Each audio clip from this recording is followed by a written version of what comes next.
საქართველოს პრემიერ-მინისტრმა დღეს ქართული ოცნების წევრებს და აქტივისტებს, როგორც პარტია ქართული ოცნება დემოკრატიული საქართველოს თავმჯდომარემ მიმართა და აქტიურობისკენ მოუწოდა. ირაკლი ღარიბაშვილის თქმით, წინასაარჩევნოდ პარტია ახალ ეტაპზე გადადის და ამ პროცესში მისი წევრებისა და აქტივისტების მონაწილეობა უაღრესად მნიშვნელოვანია. ღარიბაშვილის განცხადებით, არც ერთი ადამიანი, რომელმაც ერთგულად და თავდაუძოგავად იშრომა და იბრძოლა, უყურადღებოდ და გულნაკლული არ დარჩება.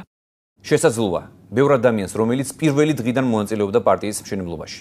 აქვს განცდა იმისა, რომ მათი თავდადება სათანადოდ ჯერ კიდევ არ დაუფასდათ.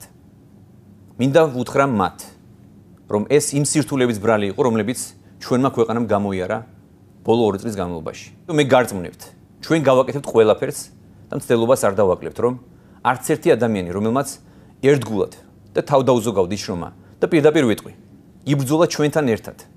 უყურადღებოდა გულნაკლული არ დარჩეს. მხარდამჭერებს დასაქმებას დაჰპირდა ვიცე-პრემიერი კახა კალაძე. მისი განცხადებით, ის ნიჰილიზმი, რომელიც იყო ქართული ოცნების მხარდამჭერებში, დასაქმების მიმართულებით აღარ იქნება. დღეს უკვე დავიწყებთ კონფერენციების ჩატარებას, რადგან ავირჩიოთ ახალი თავმჯდომარეები. ყველა ის პიროვნება, ვინც ღირსეულად იბრძოდა, იდგა ჩვენს გვერდით, მიიღებს მონაწილეობას ამ პროცესებში და სამომავლოდაც ის ნიჰილიზმი, რომელიც იყო გარკვეულწილად ჩვენ მხარდამჭერებში დასაქმების მიმართულებით, ყველანაირი პრობლემა იქნება გადაწყვეტილი.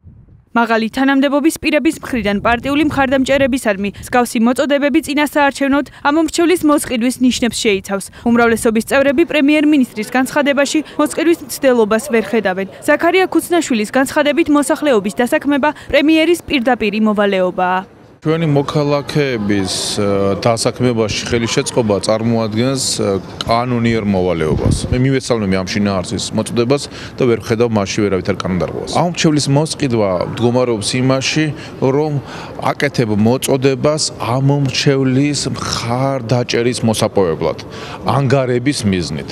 პარტიის წევრი ისედაც არის ჩვენი მხარდამჭერი, ამიტომაც მას ანგარების მოტივაცია არ ამოძრავებს. საპარლამენტო უმცირესობა პრემიერ-მინისტრისა და ვიცე-პრემიერის განცხადებებს ამომრჩევლის მოსყიდვა დაფასებს. ნაციონალური მოძრაობის წევრების განცხადებით, მთავრობას ორმაგი სტანდარტები აქვს.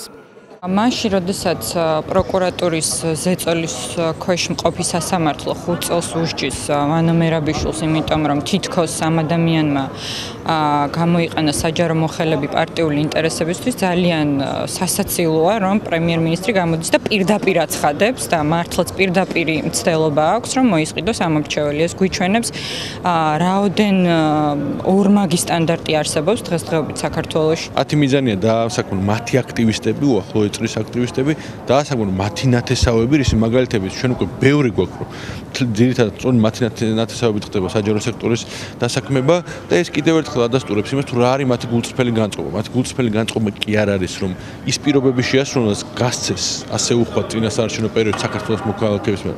მათი გულწრფელი სურვილი, რომ საკუთარი ამბიციები, საკუთარი სანათესაო, საკუთარი ინტერესები დააკმაყოფილონ სახელმწიფო ინტერესების ხარჯზე. არასამთავრობო ორგანიზაცია საერთაშორისო გამჭვირვალობა საქართველოს პრემიერ-მინისტრისა და ვიცე-პრემიერის განცხადებებში მოსყიდვის ნიშნებს ვერ ხედავს, თუმცა მთავრობის წევრებს მსგავსი განცხადებების გაკეთებისას მეტი სიფრთხილისკენ მოუწოდებს. ამ განცხადებებში ერთის შეხედვით არაფერი პრობლემური არ არის, რადგანაც ისინი ასე ვთქვათ პოლიტიკური პარტიის ლიდერები არიან, პოლიტიკური თანამდებობის პირები არიან, პრემიერ-მინისტრიც და ვიცე-პრემიერიც.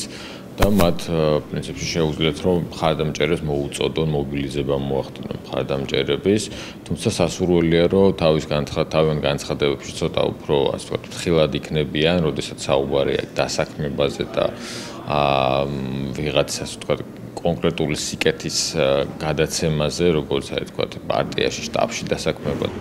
საარჩევნო მიზნით ამომრჩევლის მოსყიდვას ეხება საქართველოს სისხლის სამართლის კოდექსის 164 პრიმამუხლი, სადაც ნათქვამია, პირდაპირ ან არაპირდაპირ ფულის, ფასიანი ქაღალდის, მათ შორის ფინანსური ინსტრუმენტის, სხვა ქონების, ქონებრივი უფლების, მომსახურების ან სხვა რაიმე უპირატესობის შეთავაზება, დაპირება, გადაცემა ან გაწევა, ან წინასწარი შეცნობით ასეთის მიღება, ან და კანონით დადგენილი შეზღუდვებისთვის თავის არიდების მიზნით მოჩვენებითი, თვალთმაქცური ან სხვა გარიგების დადება, ისჯება თავისუფლების აღკვეთით 3 წლამდე ან ჯარიმით.